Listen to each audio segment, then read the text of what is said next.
When we found enlightenment, we found courage. The courage to travel long distances as a family again. Oh, come on, it wasn't that bad. Gas lights on.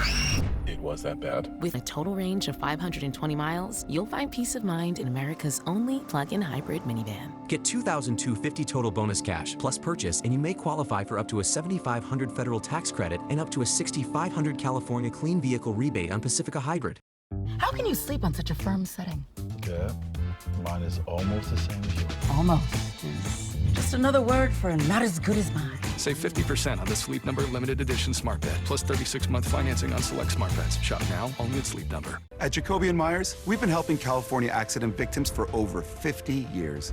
We've gotten clients 10, 20, even 100 times more than the insurance company's original offer. That's the difference experience makes. Choose Jacoby & Myers. It's time. Wake up wiser with Today in LA at 4, 5, and 6 a.m. Now at 5, the outpouring of support continues for the people in Maui. From coast to coast and here at home, teams are mobilizing and donations are pouring in. NBC4 News at 5 starts with breaking news. Hello, and thank you so much for joining us. I'm Kathy Vara. Good afternoon. Buenas tardes. I'm Lolita Lopez in for Jonathan Gonzalez. As recovery efforts continue in Maui, many people are still waiting for information about their missing relatives. NBC4's John Caddy's Klimak has been on the island all week, and he joins us right now from Kula on Maui. John. Hey guys, so this town of Kula, this is one of the areas that burned. Remember, there were 3 fires on the island of Maui that were all burning at the same time. This was one of the first ones. We are at, it's actually a cafe and an inn that's here, but the woman who owns the business part of this that survived, this was her home, her personal home. The fire here took this out. There are other homes in this area also that have just been decimated because of the fire. And if you look straight up the hillside, you see where that fire went. As we were driving through here, it looks very sporadic as to what burned in this area and what didn't. That could be indicative of the winds that were coming through here and how erratic those were. And you know how they pick up those embers and they drop them in certain areas. But earlier this morning, this is the first Sunday since the major fire in Lahaina. And early this morning, people were going to church looking for their faith. We want to talk about suffering. We want to talk about loss and how do we see God in the midst of it? So we spent this morning with the Awakenings Church in Kihei.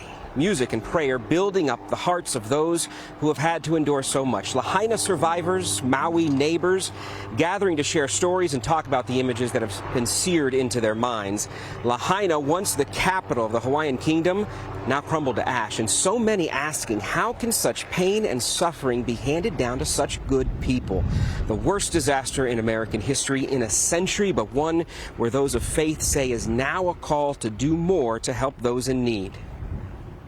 The Bible says that the rain and the sun shines on the good and the bad alike. And we will have trouble. We're promised that in the Bible, that no matter who you are, you're going to find trouble. And what matters is, what are you going to do with that trouble when you get it? Where are you going to turn? Are you going to turn to vices, things, try to numb the pain? Or are you going to turn to something greater than yourself, something bigger, to where you can look outward and say, hey, how can I meet the needs?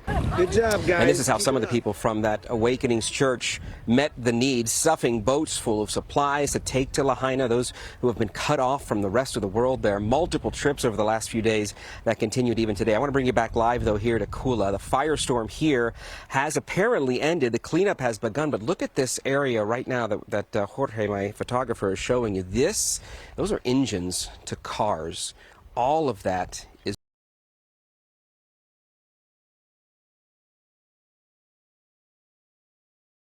video. There's a helicopter that keeps flying around.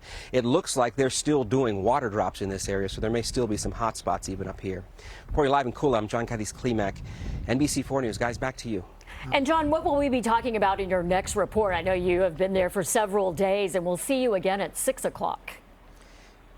Yeah, so at 6 o'clock, we met today some survivors from Lahaina, and they've got a little bit of survivor's guilt in all of this because their home is still standing. They were able to get back in, get their passports. They have a 1-year-old daughter. They got some of her clothes out, but they know that they can't return. That is no longer going to be a viable option for them. They've lost their businesses. Both of them worked at different places. They don't have jobs.